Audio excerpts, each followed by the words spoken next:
गांधी के बारे में तो बचपन से सुना होगा, पढ़ा नहीं भी है अगर तो घर परिवार में तो सुना ही होगा ना गांधी के बारे में।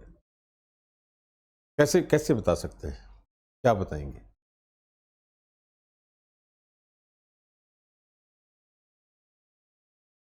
क्या क्या?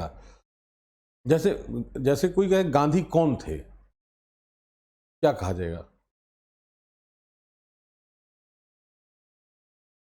या तो कहें राष्ट्रपिता, फादर ऑफ द नेशन, या तो या कहें, या पॉलिटिकल लीडर कहें, he was a political leader who led freedom movement, जिन्होंने राष्ट्रीय आंदोलन को का नेतृत्व किया था, या और क्या कह सकते हैं? महात्मा क्यों कहें? किसने कहा था उनको महात्मा? रविन्द्रनाथ टैगोर ने। क्या सोचकर कहा होगा उन्होंने? महात्मा का क्या मतलब होता है? अंग्रेजी में कहते हैं ग्रेट सोल, महान आत्मा हो गया ना, महात्मा का मतलब हो गया महान आत्मा। तो ग्रेट सोल अंग्रेजी उसकी है ग्रेट सोल। तो why Tagore like a scholar? Tagore was a great scholar, नहीं, नोबेल लॉरिएट, राइट? तो टैगोर जैसे विद्वान ने ऐसा शब्द क्यों प्रयोग किया गांधी के लिए? और गांधी ने उनको कहा था गुरुदेव, गांधी कॉल्ड हिम गुरुदेव। तो गुरुदेव का क्या मतलब? द हाईएस्ट टीचर, टीचिंग का जो हाईएस्ट लेवल हो सकता है वो है, नहीं? तो दोनों ने एक दूसरे के लिए बहुत गंभीर शब्द का प्रयोग किया है, ठीक है? लेकिन महात्मा शब्द कहने के पीछे क्या तर्क रहा होगा, क्या देखा होगा उन्होंने गांधी में ऐसा?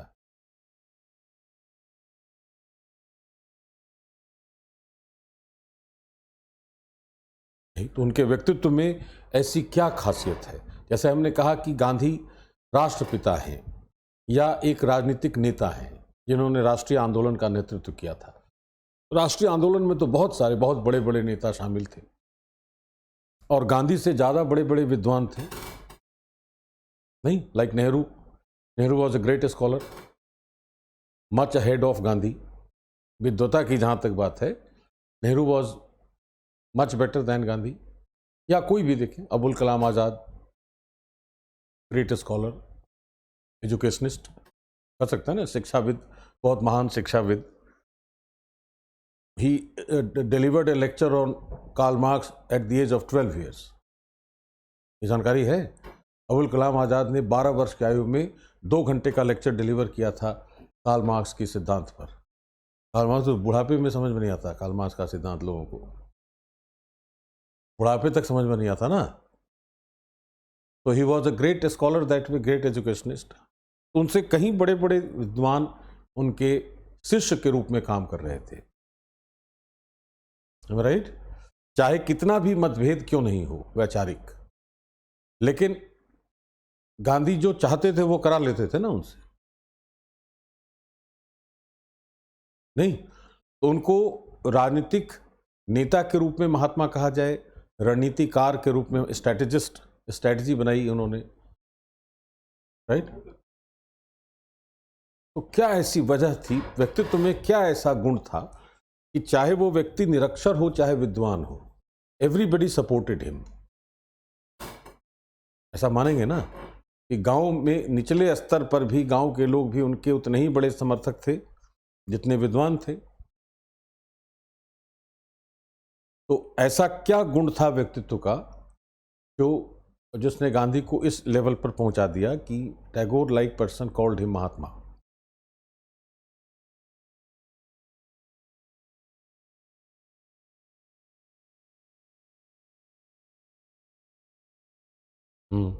और और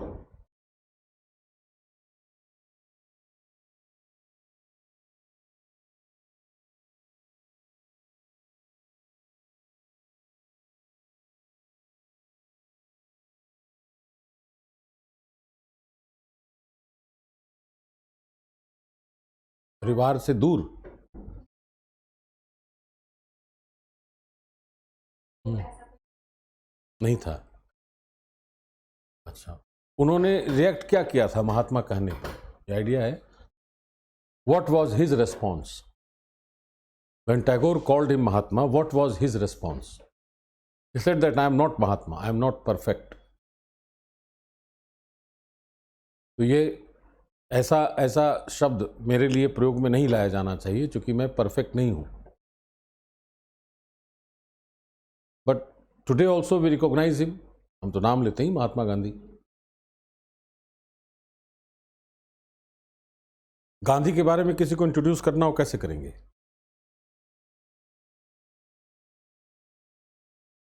हाँ, किसी कोई व्यक्ति पूछे कि मुझे एम के गांधी के बारे में जानना है, आप बताइए मुझे, क्या बताएंगे? ब्रीफ में क्या बताएंगे?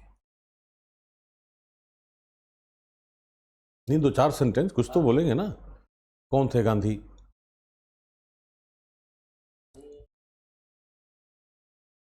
ठीक, और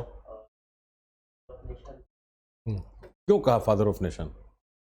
फादर ऑफ नेशन कोई टाइटल तो है नहीं, ऑफिशियल टाइटल है कोई? ये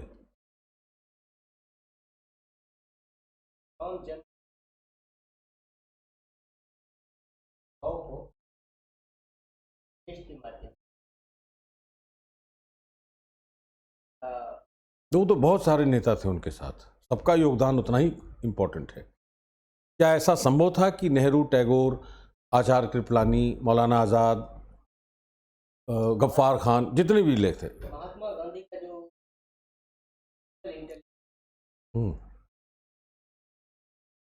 पब्लिक जो हम रहन सहन था वो डिनोट कर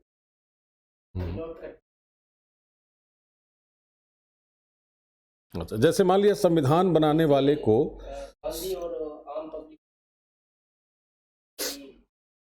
अटैच है। वो नेहरू के साथ नहीं था? Nehru was also charismatic. Nehru की पर्सनालिटी की तो विशेषता यही है कि was the most charismatic leader. बाद में भी, इंडिपेंडेंस के बाद भी, was most popular leader across the country. कम थी? अच्छा, जैसे संविधान बनाने वाले को हम एक नाम देते हैं, फादर ऑफ द कॉन्स्टिट्यूशन कहते हैं, किसी को नहीं कहते, फाउंडिंग फादर्स कहते हैं। नहीं, संविधान निर्माता एक कोई व्यक्ति तो है नहीं। जैसे डॉक्टर अंबेडकर को फादर ऑफ द कॉन्स्टिट्यूशन तो नहीं कहते हैं ना।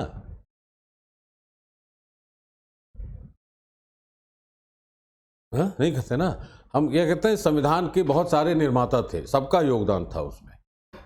उसी तरह राष्ट्रीय आंदोलन में भी तो सबका योगदान था, अकेले एक व्यक्ति के लिए तो संभव ही नहीं था यह।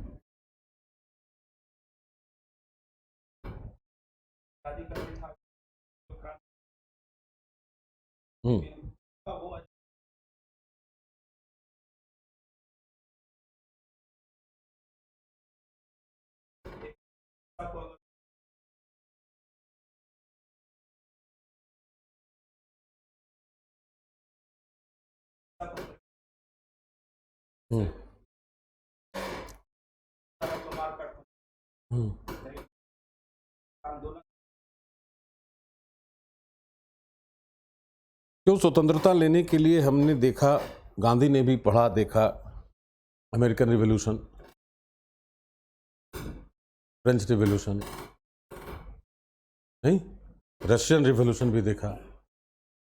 तो जितनी भी ऐसी क्रांतियां हुई, सबने नए राष्ट्र का निर्माण किया और ताकतवर राष्ट्रों का निर्माण किया, चाहे अमेरिका हो, चाहे फ्रांस हो, चाहे सोवियत यूनियन हो, कोई भी हो। और बहुत सारे लोकतांत्रिक मूल्य भी उन क्रांतियों ने दिए, नहीं, लिबर्टी, इक्वालिटी, फ्रेटर्निटी, सब। तो ऐसा तो नहीं कह सकते कि क्रांतियों से सफलता नहीं मिलती, ऐसा तो नहीं कह सकते ना, क्योंकि गांधी के पहले या गांधी के लाइफ टाइम में 3 क्रांतियां तो हो ही गई, 2 उनके जीवन के पहले और एक उनके जीवन काल में, व्हेन ही स्टार्टेड वर्किंग। अगर हम 1915 को वाटर शेड ईयर माने गांधी की एंट्री का। गांधीयन फेज तो वहीं से स्टार्ट होता है ना, फ्रीडम स्ट्रगल का, चंपारण सत्याग्रह से। तो अगर हम 1915 से भी माने तो 17 में रूसी क्रांति हुई। तो एक क्रांति तो उन्होंने अपने जीवन काल में देखी और उसका परिणाम भी देखा। ये सोशलिस्ट स्टेट वॉज क्रिएटेड, और उनके जीवन काल तक सोवियत संघ एक ताकतवर राष्ट्र के रूप में उभर कर आ गया था 1940 तक आते आते, नहीं तो। और दो देश पहले तो बन ही चुके थे जिन्होंने लोकतांत्रिक मूल्यों की बात कही। तो ऐसा तो नहीं कह सकते कि अगर हिंसा होती है या हिंसक क्रांति है तो उसका परिणाम खराब होता है। ऐसे उदाहरण हमारे पास विश्व में नहीं है।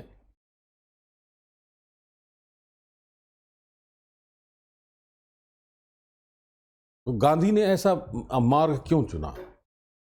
एक कॉन्सेप्ट है स्वराज, पढ़ा होगा ना गांधी का। क्या अर्थ होता है स्वराज का? स्वयं का राज। मतलब क्या हुआ इसका? हमारी सरकार होनी चाहिए। हा? गांधी का उद्देश्य यह था।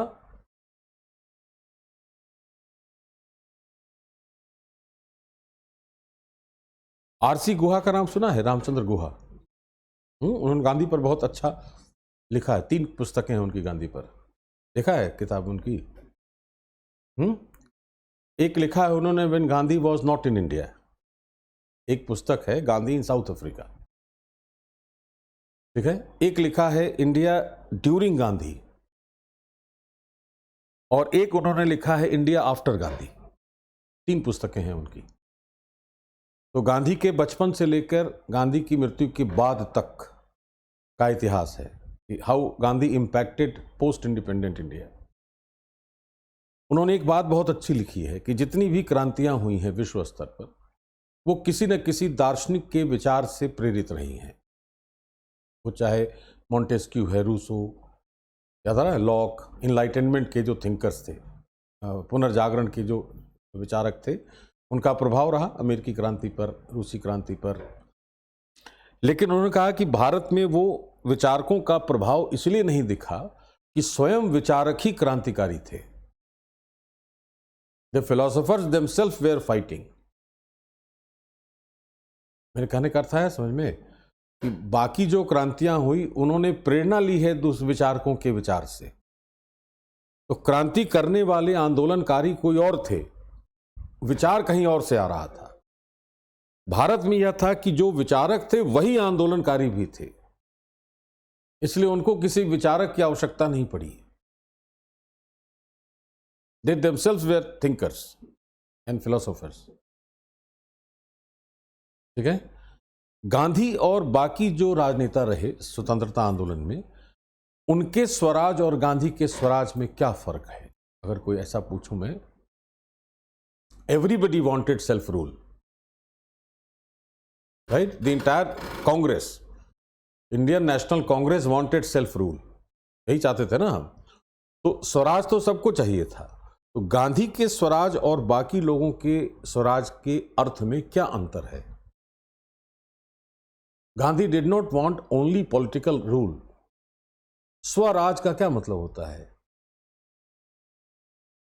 अपने ऊपर अपना राज। I am free from all vices. मेरे कहने का अर्थ है समझ में, मैं अपने अधीन हूं, तो मुझे मेरी संप्रभुता चाहिए, और मेरे अंदर जो चीजें हैं, मेरे चरित्र में जो चीजें हैं, वह मेरी अपनी है, और उस पर किसी का हस्तक्षेप नहीं होना चाहिए। है समझ में? जैसे आज हमारी सरकार है अपनी भारत में, लेकिन are we really free? No. अभी भी हमारे अधिकारों के हनन की आशंका होती है। सरकार तो हमारी अपनी ही है, लेकिन सरकार की आलोचना इस मामले में होती है ना कि ऐसे कार्य किए सरकार ने कि हमारे अधिकार उल्लंघित हो गए। नहीं होते तो इतना हम सुप्रीम कोर्ट क्यों जाते अपने राइट्स को लेकर? तो गांधी ने जो डिमांड की थी, या गांधी ने जो टारगेट किया था स्वराज का, वो सामाजिक स्तर पर व्यक्ति की अपनी स्वतंत्रता और स्वाधीनता की बात कही थी उन्होंने, जिसका जरिया था पॉलिटिकल रूल। ये नहीं आया समझ मैंने क्या कहा। बाकी जो नेता थे स्वतंत्रता आंदोलन के, उनका अंतिम लक्ष्य था कि ब्रिटिश सरकार की जगह पर भारत की अपनी सरकार हो, जिसको उन्होंने कहा Swaraj, self rule. Gandhian Swaraj is independence, not self rule only. Independence from all vices, जितने भी दुर्गुण हैं उनसे मेरी स्वतंत्रता चाहिए, ताकि मैं समाज के स्तर पर एक एक व्यक्ति इतना स्वाधीन हो गया कि समाज अपने आप ताकतवर हो गया और समाज का उत्थान हो गया। अगर व्यक्ति स्वतंत्र हो गया और व्यक्ति सारे दुर्गुणों से मुक्त हो गया अगर, तो समाज का उत्थान हो जाएगा। यह उनका अंतिम लक्ष्य था, स्वराज, जिसका जरिया होता सेल्फ रूल। अगर ब्रिटिश सरकार रहेगी तो यह कार्य संभव नहीं है। इसलिए हमें ब्रिटिश सरकार को हटाकर हमें अपनी सरकार चाहिए, ताकि हम अंतिम रूप से इस उद्देश्य की प्राप्ति कर सकें। क्या है समझ में क्या कहा मैंने? That is the difference between the meaning of the word Swaraj of Gandhi and Swaraj of other national leaders. इसलिए यह जो अर्थ है स्वराज का, यह इस अर्थ ने गांधी को बाकी नेताओं पर वरीयता दे दी है, क्योंकि उन्होंने जिस चीज को एंड माना था वो गांधी के लिए मीन्स था। है समझ में? और यह कार्य वही कर सकता है जो स्वयं अपने दुर्गुणों से अपने आप को डिटैच कर ले। That was the reason why Tagore called him Mahatma. और गांधी ने उनको गुरुदेव इसलिए कहा कि उन्होंने कहा कि इतनी बारीकी से अगर कोई अनुभव करता है किसी के व्यक्तित्व को, तो वह व्यक्ति गुरुदेव के अलावा और कोई हो ही नहीं सकता। जिसने इतनी बारीक नजर से किसी का व्यक्तित्व देखा है, वह वही ग्रेटेस्ट टीचर हो सकता है। इसलिए उन्होंने कहा टैगोर को गुरुदेव। कुछ आ रहा है समझ में? ठीक है, हैं? गांधी को पढ़ने का तरीका दो हो सकता है। जैसे हम लोग यह कह सकते हैं कि एक तो कह सकते हैं कि he was anti colonial nationalist. अगर गांधी के व्यक्तित्व को कहा जाए तो कहा जाएगा कि was a political leader, fine, but he was anti colonial nationalist. उपनिवेशवाद के विरोधी थे और वही उनका राष्ट्रवाद था, उपनिवेशवाद का विरोध करना। क्यों? क्योंकि उपनिवेशवाद में हमारी व्यक्ति की अपनी स्वतंत्रता नहीं है। मुझे जो कार्य करना है वो किसी और के बल पर करना है, और दूसरों ने मुझ पर कब्जा कर रखा है, तो मैं अपने स्तर पर स्वतंत्र नहीं हूं। ये उनका राष्ट्रवाद था। और दूसरा कहा जा सकता है कि he was political ethicist. Ethicist कहते हैं नैतिकवादी को, जो नैतिकता पर विश्वास करता हो, राजनीति में नैतिकता का प्रवेश करा के और राजनीति को नैतिक रूप से ऊंचा करने वाला जो व्यक्ति होता है उसको कहते हैं पॉलिटिकल एथिसिस्ट, राइट? तो अगर एक वाक्य में कहा जाए कि Gandhi was a political leader who was by nature anti colonial nationalist and a political ethicist. Mahatma Gandhi एक ऐसे राजनेता थे जो औपनिवेशिक या उपनिवेशवाद का विरोध करने वाले राष्ट्रवादी और राजनीतिक रूप से नैतिकतावादी थे। ठीक है? अब जो स्टेटमेंट गांधी के हैं वो स्टेटमेंट पॉलिटिकल एथिसिस्ट के रूप में है, ना कि नेशनलिस्ट के रूप में। सभी जो मैंने कहा कि full effort is full victory, उन्होंने यह कहा। या एक बहुत छोटा सा स्टेटमेंट है कि my life is my message, मेरा जीवन ही मेरा संदेश है। वो कौन सा लाइफ है ऐसा? Not a political leader, as a political ethicist. तो जितनी भी गांधीयन आइडियाज हैं उनको अगर कैटेगराइज करें कि किस श्रेणी में या किन विषयों पर गांधी ने अपने विचार रखे हैं, कैसे आइडेंटिफाई करेंगे? किन किन क्षेत्रों में गांधी ने अपने विचार रखे हैं? क्या गांधी को पर्यावरणवादी कह सकते हैं? नहीं कह सकते। He never talked about environment, climate change, इस पर तो बात की नहीं। पर्यावरण की बात की है उन्होंने, लेकिन पर्यावरणवादी तो कह नहीं सकते ना उनको। दार्शनिक एक्चुअल कह नहीं सकते, इज नॉट लाइक एरिस्टोटल और प्लेटो, राइट। तो किन किन विषयों पर गांधी के विचार, जितने भी विचार हैं, वो किन विषयों पर केंद्रित हैं? अगर ये आइडेंटिफाई करना हो तो दो विषय आइडेंटिफाई होते हैं, one is religion, another is society. एक तरफ धर्म है, दूसरी तरफ समाज है, इन्हीं पर उनके विचार हैं। धर्म का क्या मतलब? He said that all religions are founded on the basic principle of truth. जितने धर्म हैं विश्व के, सबों का जो मूल तत्व है, इसेंस है, वह ट्रुथ है। Because he said that truth is God. सत्य ही ईश्वर है। तो अगर सत्य ही ईश्वर है तो सारे धर्म में जो ईश्वर की आराधना करते हैं वो सत्य पर आधारित होंगे। इसलिए कहा जाता है कि ही वॉज रिलीजियसली यूनिवर्सल या यूनिवर्सलिस्ट, सार्वभौमवादी कहते हैं कि गांधीयन रिलीजन इज यूनिवर्सलिज्म, सार्वभौमिकतावाद, सभी धर्म एक समान। जैसे विवेकानंद ने कहा था यूनिवर्सल रिलीजन, उन्होंने कहा था कि एक ही धर्म होगा विश्व में जो मानववाद होगा, ह्यूमनिज्म होगा। विवेकानंद का जो दर्शन है वह, गांधी ने भी मोर और लेस उसी विचार को रखा है कि religion is universal because every religion is founded on the basic principle of truth, right. और समाज में जो सबसे महत्वपूर्ण विचार है वो क्या है कि समाज को अगर ताकतवर और उसको कहेंगे प्रगतिशील बनाए रखना है तो उसका मूल तत्व क्या होना चाहिए? किसी भी समाज को प्रगतिशील बनाए रखने के लिए उसका मूल तत्व क्या होना चाहिए? अहिंसा। अहिंसा ही है ना सबसे इंपॉर्टेंट। अगर समाज में हिंसा, संघर्ष और हिंसा नहीं हो तो हर व्यक्ति का विकास होता रहेगा नहीं। तो गांधीयन फिलॉसफी को अगर दो पिलर पर रखना हो तो truth and non violence are the cardinal principles. सत्य और अहिंसा उनके दो आधार स्तंभ हैं पूरी गांधीयन आइडियोलॉजी की। Because truth is related to religion and non violence is related to society.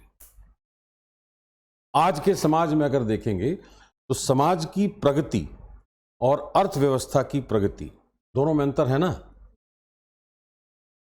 आर्थिक रूप से तो पूरा विश्व या भारत भी बहुत तेजी से विकसित हो रहा है। सामाजिक स्तर पर क्या स्थिति है भारत में? उतना विकास नहीं है। क्यों? असुरक्षा है बहुत, है ना। असुरक्षा है बहुत। और असुरक्षा का कारण क्या है? अहिंसा का नहीं होना, नॉन वायलेंस का नहीं होना असुरक्षा का कारण है। मान लिया मुझे रात के 12 बजे, साधारण उदाहरण लें कि रात के 1 बजे मुझे एक बहुत अर्जेंट मीटिंग के लिए जाना हो, right, but I will not be happy या आई एम नॉट श्योर कि वो उस समय निकलना घर से ठीक होगा या नहीं, राइट। तो मैं उसको टालने की कोशिश करूंगा। मैं कहूंगा कि नहीं कोई बात नहीं, कल मिलता हूं दिन में, ठीक है। हो सकता है वो 10 घंटे के बाद अगर मैं मिलूं तो मेरा या उस व्यक्ति का जिसके साथ मेरी मीटिंग है दोनों का माइंडसेट बदल जाए। हो सकता है ना ऐसा कि नहीं बाबा कल मैं फ्री नहीं हूं, उसने मुझसे कहा कि नहीं I am not free tomorrow. अब वो मीटिंग टल गई तो मेरा और उसका जो संबंध हो सकता था वो नहीं होगा। इसके बीच में रुकावट किसने पैदा की है? उस असुरक्षा ने। अगर यह सुरक्षा की भावना हो जाए तो हम चाहे रात का 1 बजा हो चाहे दिन का 1 बजा हो, आई एम एब्सोल्युटली श्योर कि मुझे आगे बढ़ने में कोई समस्या नहीं होगी, राइट। सामाजिक संघर्ष जब कम होते हैं, आधुनिक विचारकों का मानना है कि जब संघर्ष कम होता है उसको कहते हैं, उस स्थिति को कहते हैं सामाजिक पूंजी। पढ़ा होगा social capital, right. Robert Putnam का कॉन्सेप्ट है सोशल कैपिटल कि जितना संघर्ष निम्नतम होता जाएगा सामाजिक पूंजी का आधार उतना बड़ा होगा। जितना सामाजिक पूंजी बड़ी होगी मानव पूंजी उतनी अधिक होगी, और मानव पूंजी जितनी अधिक होगी आर्थिक विकास उतना अधिक होगा। ह्यूमन कैपिटल जितना अधिक होगा, एजुकेशन और स्किल डेवलपमेंट उतना अधिक होगा। उसके लिए समाज में जो होने वाला संघर्ष है उसको न्यूनतम होना चाहिए, राइट। तो सोशल कैपिटल का कॉन्सेप्ट तो हमें गांधी की फिलॉसफी में ही दिख जाता है, नॉन वायलेंस में। अब नॉन वायलेंस को उन्होंने कैसे एक्सप्लेन किया कि non violence is not only to check the violence. उसको हम लोग कहते हैं कि there are two forms of non violence, active and passive. सक्रिय अहिंसा क्या होती है? सक्रिय अहिंसा होगी कि मैं हिंसा करूंगा नहीं, मेरी तरफ से कोई हिंसात्मक कार्यवाही नहीं होगी, ये एक्टिव नॉन वायलेंस है। और पैसिव नॉन वायलेंस है कि जो हिंसा से प्रभावित लोग हैं उनको मैं सांत्वना दूं और उनके विकास के लिए काम करूं।